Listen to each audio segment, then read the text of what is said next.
Hey, everybody, and welcome to the Heat Press for Profit podcast. I am Josh Ellsworth, and I will be your host today. So I'm excited to be back on this podcast to talk all about the heat press today, the power and importance. And so we have a guest on with me today, and Shauna Soom. So Shauna, go ahead, introduce yourself to the listening audience today. Thanks, Josh. Hi, everyone. I am Shauna Soom. I'm Director of Global Sales and Support for the Hotronix brand. So excited to talk everything heat press with Josh today. Great. So whether you're watching us live, anywhere we're streaming, LinkedIn, Facebook, YouTube, make sure you shout out and say hello to us and let us know where you're watching from. Or if you're listening after the fact, anywhere you subscribe to podcasts, we're excited that you've chosen to listen to us, and make sure that you subscribe as well. We do a podcast just about every week and have been going on. This is actually episode number 75. So lots of different experts, lots of different topics all around apparel decoration. This is the Heat Press for Profit podcast. So we have Sean listening in and watching from Pasadena, Maryland. We have Darren watching from Kansas as well. We also have people backstage helping us.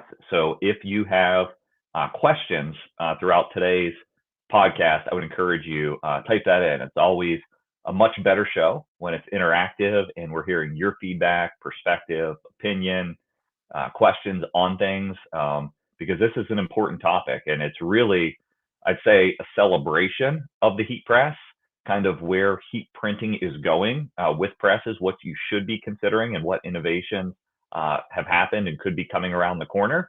But also, we want to make sure we level set with some fundamentals when it comes to heat presses, because we know with the popularity of this technology, there's a lot of confusion and a lot of information out there, some misinformation about what you need in a heat press. So before we go too far in today's episode, I just want to kind of level set on the basics of heat printing and what you need to deliver in a good heat press investment to make sure you're going to produce quality apparel.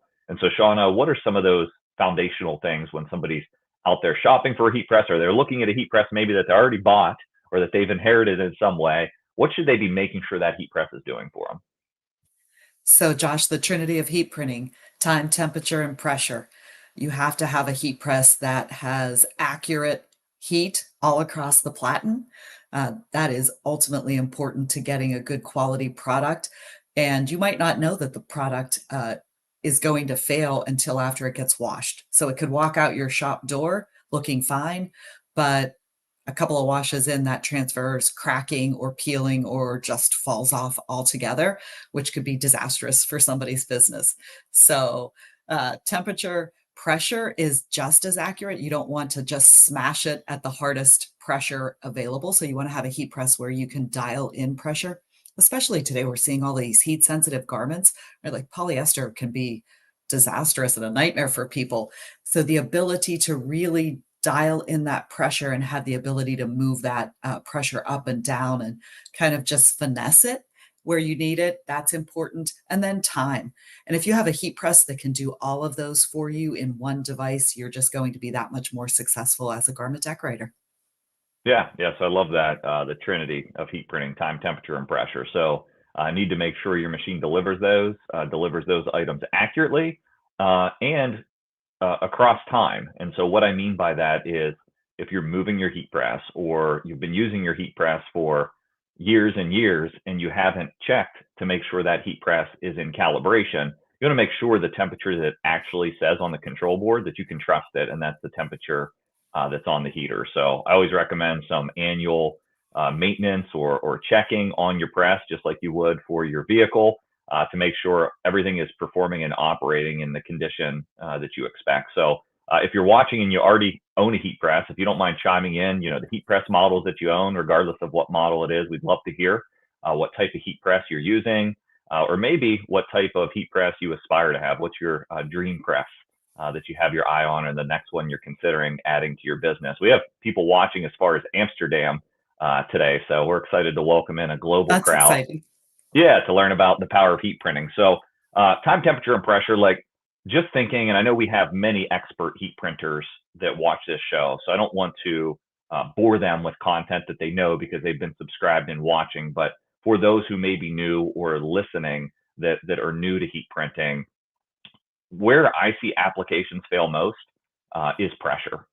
And really, pressure can be a challenge. And so, too much pressure, too little pressure can have either effects in wash durability, like you said, or just damaging the garment. And so, there's some things we can look for on a machine that help with making sure we're achieving accurate pressure. Can you share some of those things to look for? Yeah, absolutely. So a digital pressure readout is always the best. And even better than the best is, sorry, I wasn't thinking. Even better Sure. than the best would be air pressure. So if you have an air machine that you can dial the pressure into the specific PSI, that's the gold standard. But on any other heat press machines, you want to be able to read out what that pressure is. So you don't want to have to guess what the pressure is. Um, Applications will come requiring low, medium, or heavy pressure. And if you're using a Hotronix press, for example, we tell you what those pressure numbers are when you have a digital readout. So just trying to get away from guessing or estimating is really important when you're looking at pressure. The other piece when it comes to pressure is having the garment flat on the platen. So you don't want any seams, you don't want any zippers, you don't want any buttons. So you want the ability to raise up that surface that you're decorating by using either interchangeable platens, so maybe a smaller platen or a platen that really can locate that print area. And if you don't have the ability to change out your platens, then using heat printing pillows or pads to isolate those print areas to ensure that, if you're doing a cuff on a hoodie, that the cuff part is falling off and you're just pressing the garment before it by isolating that print area. Yeah, yeah, it's super important. So for those that are watching and have the video feed, I have a Stalls logo on my left chest, performance polo. This is a performance polyester. And so if you were to just throw this polo onto the heat press, you'd be running into buttons and obstructions, and you wouldn't get even pressure on the Stalls logo. So odds are you would see like the edge of your logo that's closest to that raised pressure area starting to lift or fail in laundering. And so that's kind of a good, not a good sign, but a sign that if you receive a garment back ever from a customer and you start to see application failure, if you see that application starting to lift or crack or damage close to a seam or a button or a zipper on the garment, odds are in the heat press process, you didn't get that item flat, or your operator that you're paying to do the job didn't get that item flat, and it didn't actually achieve the pressure that you thought the digital pressure display or the air pressure was showing, or your arm strength was delivering. And so that's critical. But I also want to point out one extra thing that's an aha moment, even for expert heat printers, is when you do use a smaller platen or a pillow or a pad that you put into the shirt, what happens is the pressure that you are locking down is being exerted onto a smaller surface area. And so if you're applying, let's say, 50 pounds of pressure across a 16 by 20 surface versus that same 50 pounds of pressure across a 4 by 4 mouse pad or platen, you're getting a ton more pressure locking down. So as a tip, if you're seeing scorch marks or damaging your garments or bleed through of your prints on smaller print surfaces where you're using a pad, a pillow, or a smaller base platen, you really need to cut that pressure back that you're applying. It'll be a lot lighter work on your arm, but also you won't be damaging those garments. And, Mary kind of shares those concerns, is that, polyester continues to be difficult even with a pad. The outline is present. Any suggestions there? And so that's from Mary watching on YouTube. Yeah, polyester is very challenging anymore. And as we see more recycled garments, fibers coming into the garments, it makes it even worse. So, Mary, we would recommend that you take your pressure back a little bit, try to pull it back a little bit, extend your dwell time a couple of seconds, and then maybe use something like a flexible application pad that will push that heat across your garment. Um, we've had customers who have a difficult garment that they're applying. So if you would use Josh's shirt, for example, that stalls.com, they'll take and make just like almost a jig of a print perfect pad and place it just underneath where that transfer is going so that you can't really see a square box around it. So there's that little tip. Uh, what else, Josh? No, I like that. So like almost like a window or a frame, right, with the cover sheet. And so like you're using the pad to protect the garment that has to come in contact with the heat. And I think the flexible application pad, just an accessory that's sold at stalls, it's a little thin gray pad. Um, that's a great example, especially if you're using that in combination with a pillow underneath, because then any ridges from the pad where it could generate a dropout in pressure will sink down into the pillow. And so it'll even out. And now I'm protecting the garment, but I'm creating a window in that pad to place my transfer and press it. So that's a really nice hack there. Yeah. So Dave from our team says proximity pressing with just the little window. There we go. So that does help. And then I always like to say, and I do think it is like a lot of people are just simply over applying the pressure when they're doing a small platen, and that's where we see the issue. So Doug asked, is there a formula to figure out how much less pressure when using a smaller platen? So we have something called the Perfect Pressure Guide that kind of walks through that by platen and calls it out to the digit. And so if our team is helping behind the scenes, can find that resource and link to it sometime in the show, that would be helpful. You can check that out on our Stalls All Things Heat Printing Facebook page or our Stalls TV YouTube channel or Transfer Express YouTube channel to get that resource. Thank you for linking it. So it's there for the team. If not, just go to stalls.com and search Perfect Pressure Guide. But the math that goes behind that guide, let me try to do some easy math in my head. So if you have a 16 by 20 press, and I saw that we had a comment from Darren, he has the Fusion IQ. So let's use that as an example. That's a 16 by 20 press. And you are applying pressure down to that. Take your 16 times 20 platen. That is 320 square inches of surface. Okay. And let's say your application calls for a 6 pressure. That 6 pressure is defined across 320 square inches. And for those that have a manual machine, 6 is like just on the upper side of medium, right? It's a scale of 1 to 9 on these digital pressure machines. Now, if I were to swap out that 16 by 20 platen and load, let's say, an 11 by 15 platen, if my math is right, an 11 by 15 platen, 11 times 15 is 155 square inches of surface. So nearly half of 320, right? 320 versus 155, a little less than half. I would cut that pressure in half for that 11 by 15 surface. So instead of applying it a 6 digit or that heavier side of medium, I would apply it at a 3 digit. So again, we have the cheat sheet. We've done all the math for you, the Perfect Pressure Guide, linked all the places you may be watching live or just search it on the website. But I think that will help to alleviate your issues. So Yeah, I thanks for don't think joining us. Yep. Yeah, go ahead. people don't think about that. Like you're just getting your job done, right? You're in production mode, you're just flying through. I need a small platen, throw it on. And then what you're doing is just smushing out all of the adhesive, for lack of better scientific terminology. So yeah, you're pushing the adhesive out with all that heavy pressure. So that doesn't do you any, doesn't do the transfer any good, doesn't do the garment any good.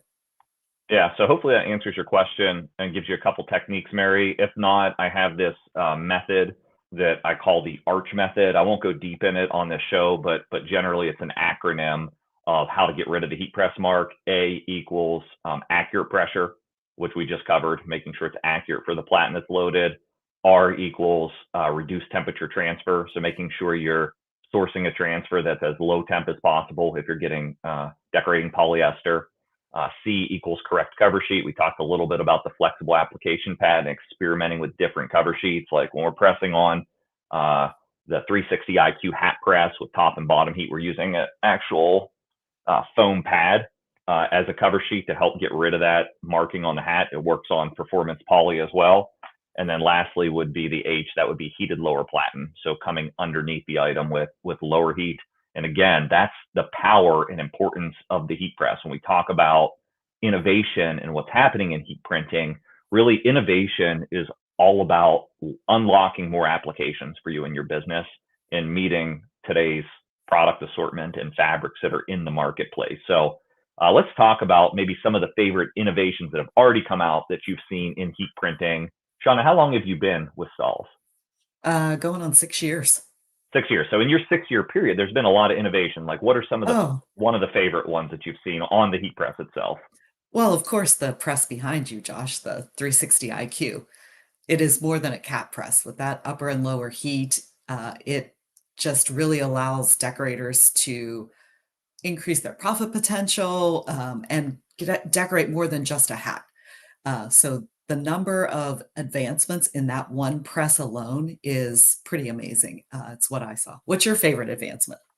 Yeah, so I'm gonna say a few, but I want to piggyback off of yours.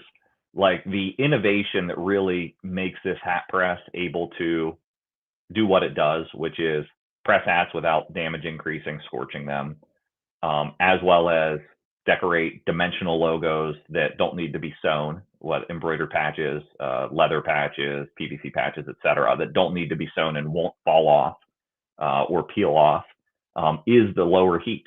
And we build it into the machine here, but the even adding a lower heat platen, we call them at Stahls the power platen, to a standard Hotronix press. That is one of my favorite innovations because when you enter bottom heat, I always like to say it really just opens up the product catalog. And people always complain. I hear this a lot that anybody can do heat transfer, and I'm competing with crafters or hobbyists, so to speak. And while that's true, not everybody is willing to invest in the technology to do the type of heat transfers that you can do in your business with a Hotronix heat press.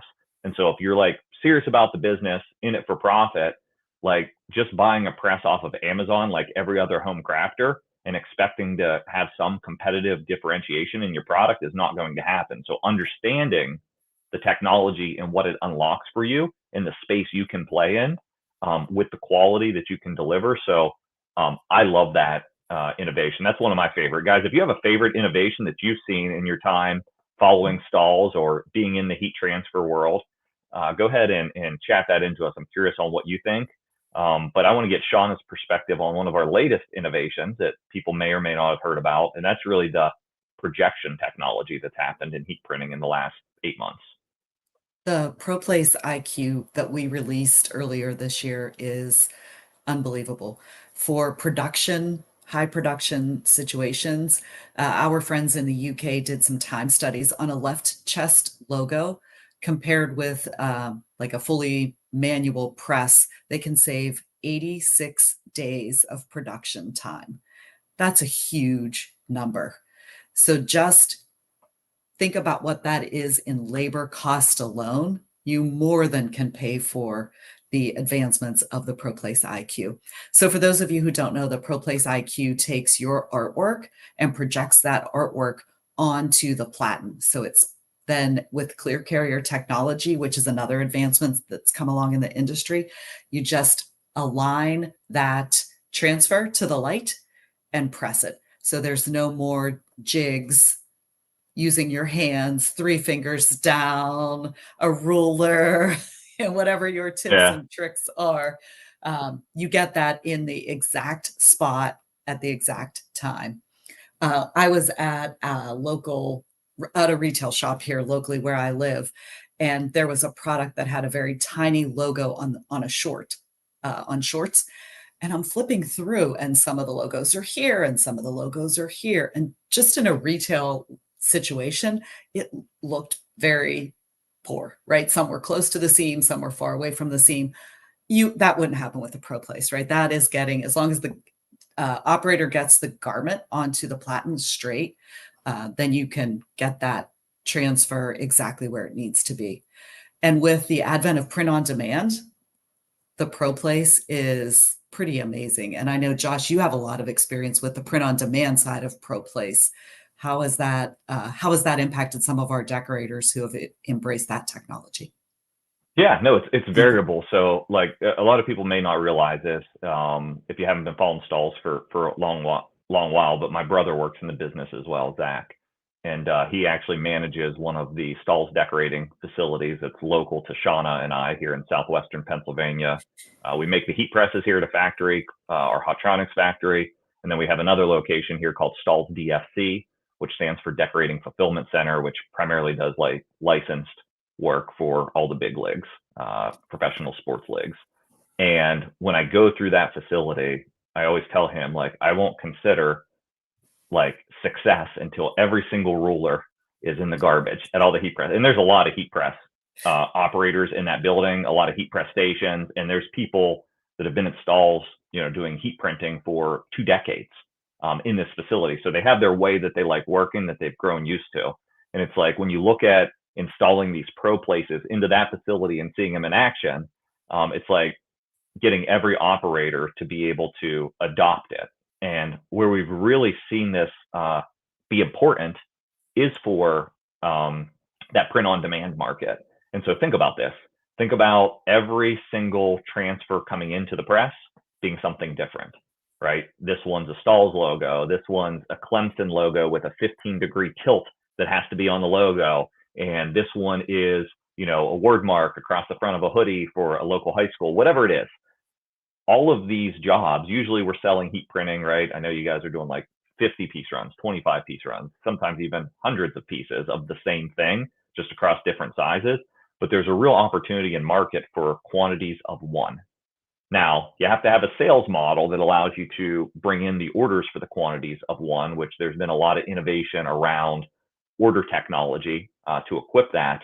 But now we have software called Stalls Fulfill Engine, a company that we purchased back at the end of last year, and that we're just working on integrating and sharing more about, that will actually generate a QR code for every unique transfer that you receive that's sold. You can scan that QR code straight at the heat press with a barcode scanner, and it'll instantly project that image onto the garment with the placement. And so really integrating manufacturing at the point of order acquisition allows that to happen. Like the garment is known and thought of in the e-commerce product listing. And so it's really interesting to see how heat printing is coming on with the projection technology, with the ways to acquire an order, with the ways to run your shop with shop management software like Fulfill Engine. It's that's one of my favorite innovations, is that kind of like whole workflow and value stream. When you were talking about being at DFC, I've been over there several times just to check out how the pro places are working. And at first, the heat press operators, they weren't sure. They still had their rulers and jigs. Yeah. But over the course of a few months, having gone over to visit several times, I now see that we've built the trust. They know that that art is going to get put in the right spot. So they now have confidence in the machines and they're using their rulers less frequently, I've noticed. Yeah, So, you walk into that building and there's this, you can imagine there's front office space where there's customer service, there's all, the administrative roles out front. And then you open these double doors into the production environment, and you see this huge floor that have probably about 40% heat presses and maybe about 60% embroidery in that facility.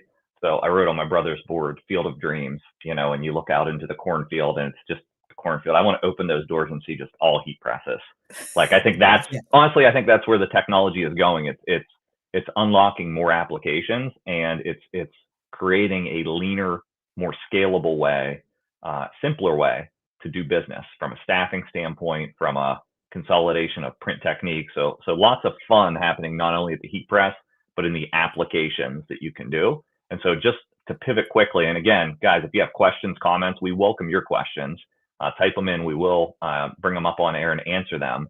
But as we're waiting for some audience engagement, like, what are some of your favorite heat transfers or new types of things that can be applied with the heat press because of where the technology has come? Um, wow. So just before we went on air here, I was showing Josh a shirt that I have here and the number of patches that are on the shirt. So I know everybody thinks dimensional products on a hat or maybe a bag, but dimensional products on garments, heavy duty tees, those heavier weight tees are in vogue. So putting dimensional products like patches, embroidered patches, print stitch patches.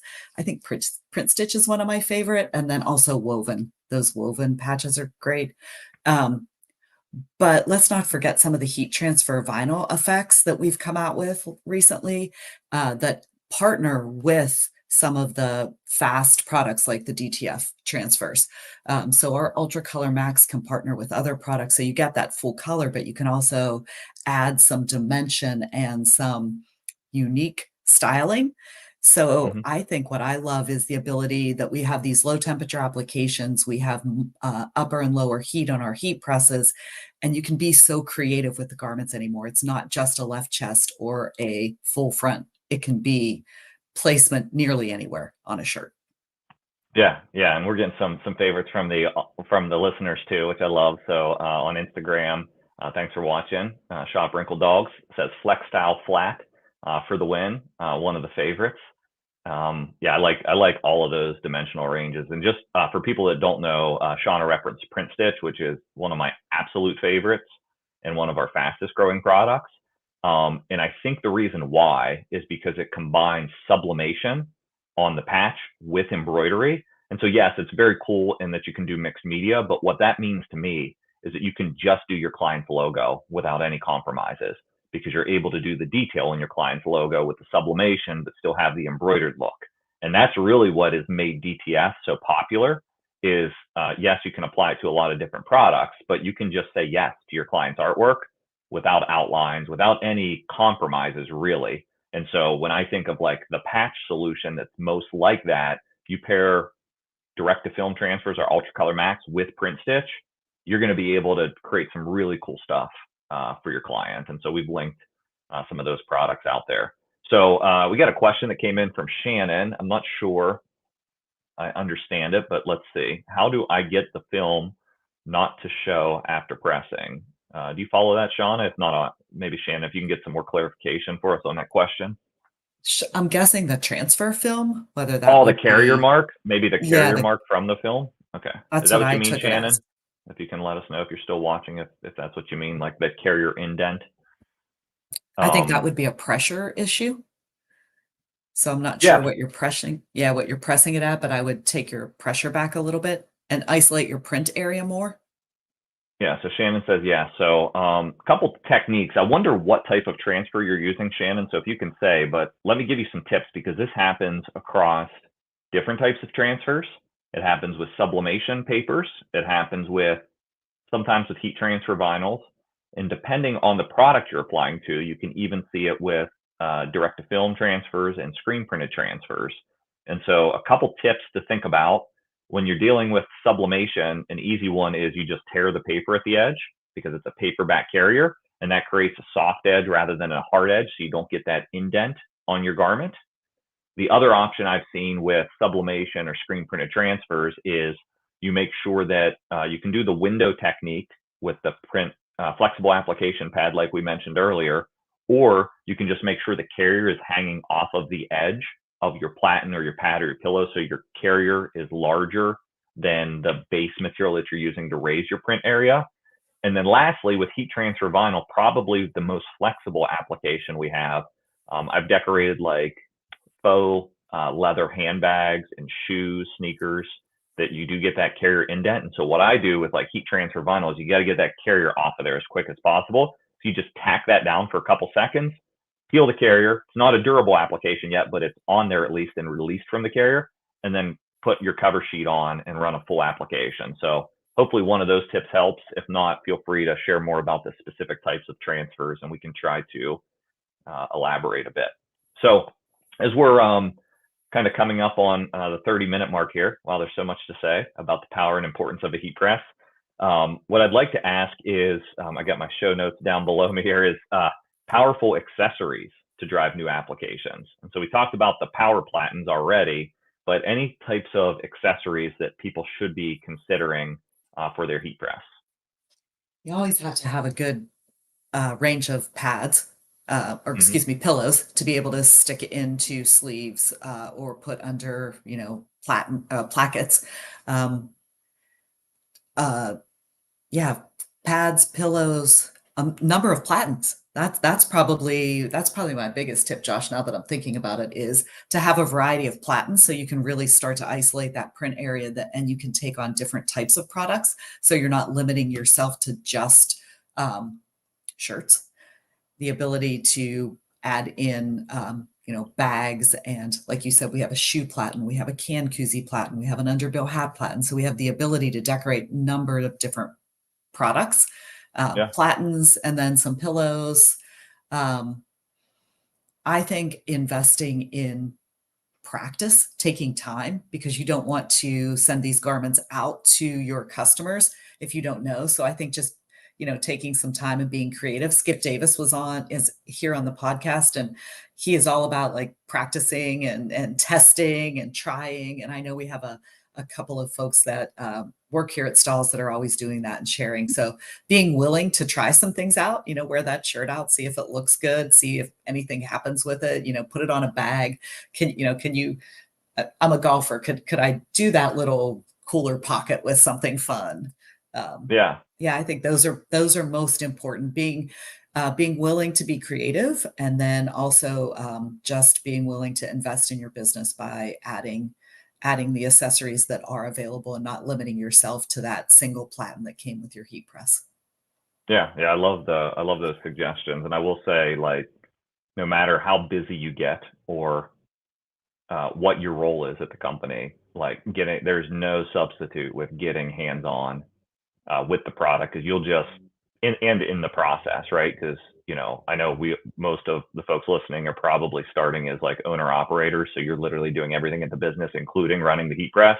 Like, I think the goal for most people is hire that employee one and put them on the heat press or wherever you feel like they'll bring the most value. And so making sure that still, once that happens, and the further you get away from using the actual product, that you always stay connected, because I think innovation is so key, and you don't have to like invent the next big thing. You could use existing materials and invent a new application, and just have that little, what I like to call, blue ocean for your business, where you're selling something that other people aren't achieving, and that's cool. And you can do that through equipment investment or just through experimentation and creativity. Good. So I don't want to miss this, talking about, Stahl's heat press brand is Hotronix, made in the USA. For those of you that are familiar with the Hotronix brand, there's everything from the starter machine, in the sort of $800 price point, up through a $10,000 price point for the advanced ProPlace dual air fusion integrated machine, and everything in between. So there's something for everybody. But when we think about the Hotronix brand, and Sean, I know you've been working like exclusively for the Hotronix brand for the past, what's it been, like 18 months maybe, or a little bit longer? About Yeah, that. a couple years. Yeah. Like, what are you noticing about Hotronix's recent growth, and where the brand is making investments right now? Um, I think what people don't really understand about Hotronix is Hotronix doesn't really copy someone else's heat press. We really dig in with the customers. We do things like this. Our Heat Press for Profit book Facebook group provides a ton of feedback. Cocktail napkins, right? Yeah, right. Whiteboards. If you've ever been in the conference room at Hotronix, there are whiteboards, and there's that big giant Post-it note paper, and it's sometimes all over the walls, right? So we don't copy. We find out what the problems that our customers are having. We find out what those problems are, and then we solve for those problems. And sometimes we solve even way beyond our own expectations. Um, so there's always something new coming out. And we also we're dedicated to supporting the customers who buy our presses. So we're even innovating in how we provide that support.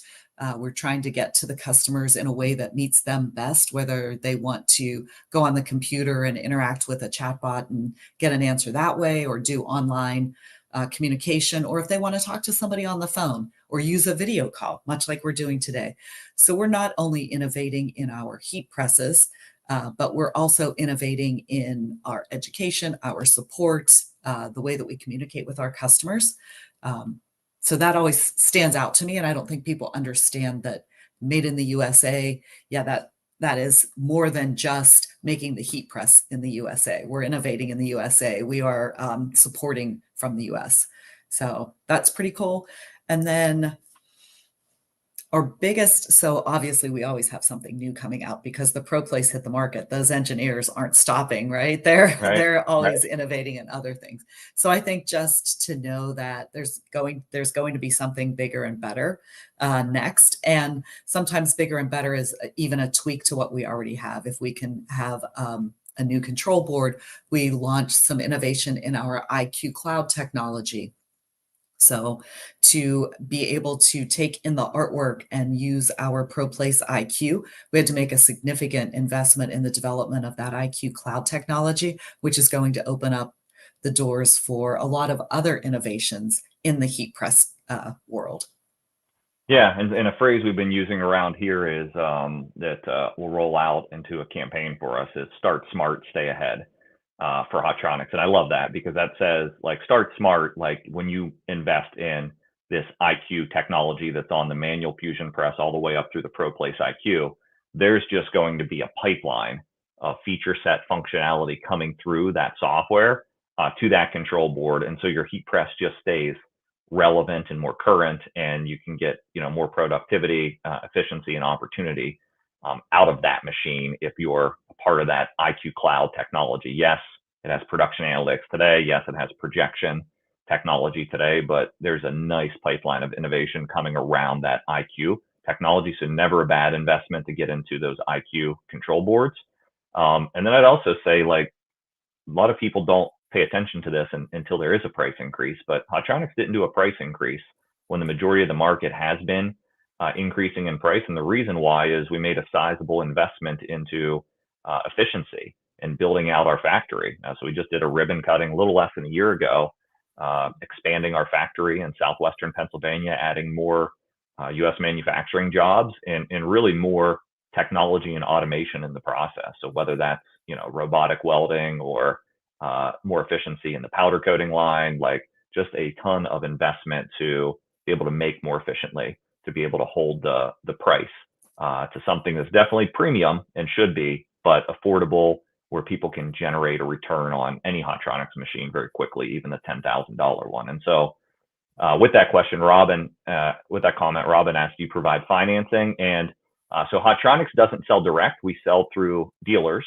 One of those dealers is stalls.com and transferexpress.com, and they do provide financing. And I'm pretty confident that most Hotronix heat press dealers have some financing option out there. So you should be able to definitely find financing anywhere Hotronix heat presses are sold. All right, we're coming up on the end of our time. I think this ends the heat press specific conversation, but we did have a question I didn't want to miss around the Stalls product, and feel free to ask a question in our last 5 minutes here together on any Stalls product or industry product, and we'll try to help you.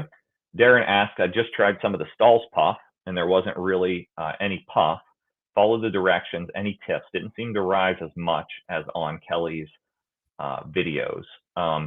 So this is a tough one to solve live on air, but I'll tell you the steps that we would probably go through to resolve this or any heat press application. We would just go through time, temperature, pressure, as we talked about up front of the episode.